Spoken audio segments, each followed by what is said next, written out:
Guys, shocking news मेरे लिए। विराट कोहली ने इंडियन क्रिकेट टीम की कप्तानी छोड़ने का फैसला किया है इस विश्व कप के बाद, जो मैं शॉकिंग इसलिए भी था क्योंकि एक के बाद एक विश्व कप आने वाले हैं हर साल अभी, और उसमें बहुत बड़ा चांस है विराट कोहली को एक अपनी लेगेसी छोड़ने का, स्पेशली व्हाइट बॉल क्रिकेट में। देखिए, टेस्ट क्रिकेट की जब बात होती है कप्तानी की तो उनका कोई सानी नहीं है। बहुत जबरदस्त कप्तानी की है, एनर्जी उनकी कमाल की रहती है, रिजल्ट भी देखने को मिलता है बार बार। WTC फाइनल भी खेले और 5 साल भारतीय टीम को लगातार नंबर 1 के पायदान पे खड़ा भी रखा है। तो जब ये न्यूज आई मेरे लिए तो एक सरप्राइजिंग न्यूज जरूर थी, लेकिन उम्मीद करेंगे कि जो विश्व कप में कप्तानी कर रहे हैं विराट कोहली, वो भारतीय टीम जीत है जिसका हमें काफी सालों से इंतजार है। T20 क्रिकेट का विश्व कप हमारे हाथ में आया नहीं है 2007 के बाद। तो बस उम्मीद करेंगे Virat Kohli as a leader अपनी टीम को कंट्रीब्यूट करते रहे, भले ही वो कैप्टन ना हो, क्योंकि सिर्फ कप्तानी लीडर नहीं होता, एक बड़ा प्लेयर, अच्छा प्लेयर भी लीडर होता है। Wish him all the luck. Well, look, obviously the batting has let us down in the last 2 games, I would say, when we needed to kind of step up, and there's no running away from that. On your second question, honestly, I cannot sit here and talk about what's going to happen in the future. That's not for me to sit here and discuss. You probably have to, speak to the selectors what they have in mind, because this is not my job. As I said before, and I will say again, we have continued to back Cheteshwar and Ajinkya because of the kind of players they are, what they have done in Test cricket for India over the years, and playing crucial knocks in the second Test as well. You saw that important partnership in the second innings, which got us to a total that we could fight for.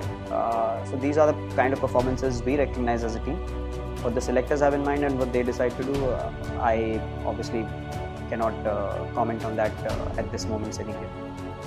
Yeah, I think it's a great spectacle for Test cricket for everyone to watch. I think it was a very hard-fought series. We played a great first game, but I think South Africa did amazingly well to fight back in the second and then capitalize on that same momentum in the third game as well. I think in both the Test matches that they won, they were much more clinical with the ball in the crunch moments, and to be honest, a bit of lapse of concentration at times from us as well, which cost us important moments. And as I said, they were able to seize those moments, and we know how Test matches can swing your way if you really capitalized on that important hour every now and then, which I think they managed to do pretty well, and absolutely deserving winners at the end.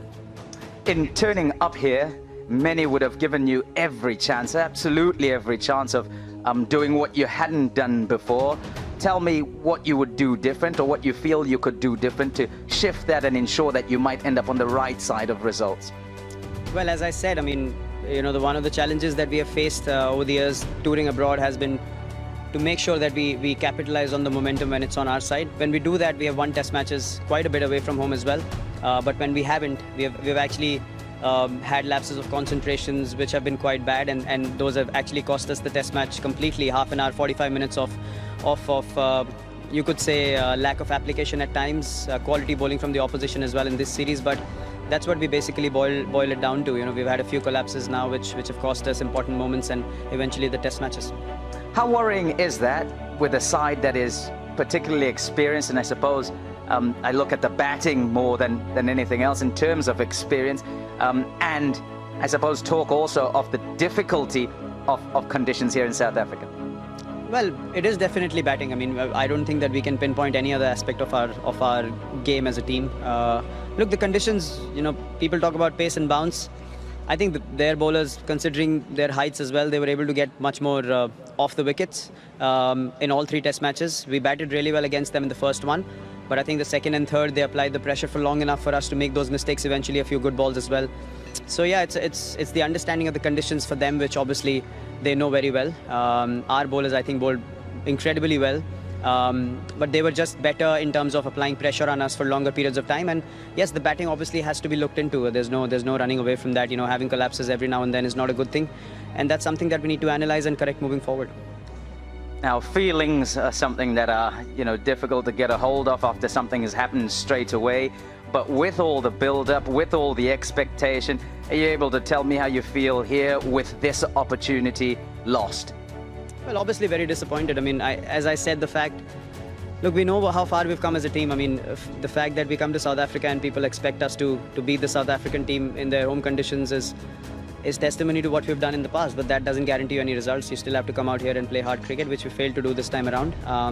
And I'm not going to stand here and say, oh, but we won in Australia and we won in England. You have to turn up to every series and try to win that series. And we haven't done it in South Africa, and that's the reality of the situation. We need to accept it get better, move forward, and come back better cricketers. And you give credit to the opposition where it's due, and definitely this time around, as the case was the last time as well, South Africa were much better than us in their own conditions.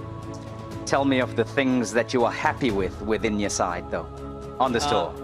Well, I think the way KL batted as an opener was quite heartening to see. Mayank Agarwal got stuck in as well on a couple of occasions. Obviously, the bowling was outstanding. A few crucial knocks from the guys through those middle over periods, and eventually Rishabh's knock in the second innings of this Test match was quite special. So those are a few things that we can take back as positives. Obviously, the first win at Centurion was very special as well. So yeah, you take out whatever you can from a series like this, and as I said, move ahead, come back improved cricketers, and try to do the job one more time.